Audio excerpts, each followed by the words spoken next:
Hello and welcome back to my YouTube channel. I'm Becca, nice to meet you, unless we already met. I just got my first bullet journal and I'm super excited to fill it up with different doodles and notes and all the really cool things that you're supposed to put into bullet journals. I've never had one before, but I've always really liked the idea. So far, I only have the first page done.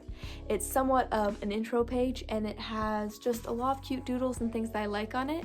But I'm really excited to fill up the rest of the book. So that's what this new YouTube series is going to be. I'm just going to be filling in the pages so that you can get some ideas for your bullet journal, or maybe you just want to come along for the ride even if you don't have a bullet journal. So without further ado, let's get into the video. For today's video, I'm going to be working on the third page. I'm going to be skipping the second one for now, but I'm not going to be leaving it blank forever. I already have an idea of what's going to go there. I just want to do this page right now. So the idea for today is a mood tracker for the whole year. I was editing and I wanted to pop in to give a bit more of an explanation because I don't feel like I explained it well. Basically, it's a big grid with a little pixel for every day of the year. And then at the end of every single day, you're going to reflect on your day and decide how you felt that day. So if you were happy or sad or productive, then you'll color in your daily pixel with a color that corresponds to whichever mood you felt fit the day. Anyway, I think it's a really cute idea and also a really fun, quick thing to keep track of. But on top of that, I think it could be helpful for days when you're feeling down to look back and see how often you have really good days. Also, I think a lot of times we put too much emphasis on little things and we let it ruin our day. So you woke up late and you spilled coffee on your shirt, but did that make your whole day horrible, or did you actually have a pretty good day? And then that way you don't always have to dwell on the little things and you can make the best of your day despite of them. The first step is to mark out your grid. It has to be 31 boxes high and 12 boxes across so that there is enough room for every day of the year. Once it's marked out, just get out a ruler or freehand the outline of your box and all the lines of the grid so that it really pops out. This is what the finished grid looks like. Once it's done, the other three components are the title, the key, and the counter. The key is going to tell you what mood every color corresponds to, and the counter is going to count the moods. You can pretty much decide for yourself how big you want these boxes to be, but I decided to make my key 12 by 12 boxes and my counter 13 by 9. This was when I decided to go freehand, which I pretty much immediately regretted. That might have been a mistake. Despite my doubts, I decided to keep going with it in hopes that at the end it would kind of just all come together. I switched back to the ruler eventually though, trying to save it, and that's when this happened. It was the biggest mistake of the page though, so I can't really complain. It's not that bad.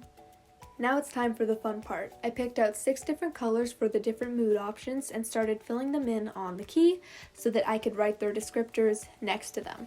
I tried to come up with a few different words for every color because obviously there are more than 6 moods out there. Yellow would be the best kind of day. It's just very happy, relaxed, and content. Light green would be a very productive, energetic, and motivated day. Light blue would just be an average, uneventful, or normal day. Dark green is tired, unmotivated, or bored. Orange is frustrated, grumpy, or anxious. And dark blue is sad, lonely, or just feeling down in general.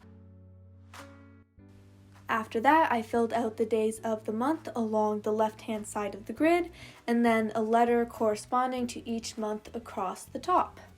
I filmed this on September 12th, and so I decided to fill in the box for the previous day, which was pretty good because I had a good day at school and I got to see my friends. Next, I filled in the days of the month and the different color options on my counter. Basically, it's going to tell me how many times I felt happy in September and how many times I felt sad in September, and so on. Obviously, I'm not ready to fill this in yet. Here's when I noticed that that spot that I messed up on didn't even need to exist. So at first, I decided to cover it up with washi tape, but I didn't really like that, so I covered it up with whiteout instead. At this point, the main parts of the page were done. All I had to do was the title. The creative title is Year in Pixels, and I decided to start with the word pixels because I had a cool idea of how I wanted to write it. They're basically just these very boxy, kind of pixelated letters because I wanted them to fit the description of the word, I guess. So I just drew them out and then took back out my ruler and Micron pen to outline. Side note, I like using my Micron pen. It's really awesome, but you can really use whatever pen you want. After that, I colored in the negative space, I think, with my Micron pen. I don't really know that much about art theory, but I'm pretty sure I colored in the negative space. And then after that, it was time to write the rest of the title, which I decided to just go with a very simple font so it wouldn't take away from the word pixels. And that completed the first very creative title. But then below that, I decided to write Mood Tracker because it's kind of more of a descriptive title that explains a little bit more about the page.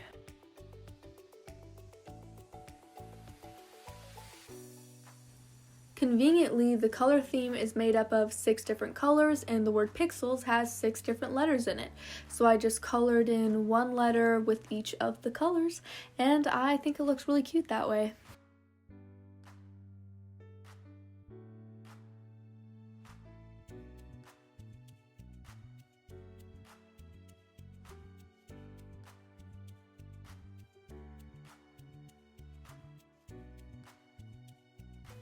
I messed around with this little subtitle so much, so don't get too attached to the blue highlighter, it does not stay. I also added these little leaf type things next to the counter. I wanted this page to look a little bit more doodly, but then as I went through it, I kind of thought it would just look cluttered, so I didn't add much else other than this. Here we go. Like I said, I switched around this title a lot. At this point, I decided to go over it with whiteout and then finish this bottom half of every letter with a light blue. Then I thought, oh no, you can't see it well enough. So I switched to a dark blue, but I still didn't like that, so I'm gonna go back over that later, you'll see. I added more of those little leaf things up here just to kind of call it back up to the top. Then I went over the mini title again, covering it completely with whiteout and basically making it look like how it did in the beginning. I should have just not changed it in the first place, but here's the overall page. Let me know what you think. Thank you for watching my video. I hope you liked it and maybe feel a little inspired to start a bullet journal of your own. If you did like the video, why not give it a thumbs up? Just a thought. Other than that, I just hope that you have an amazing day and I'll see you next time. Bye!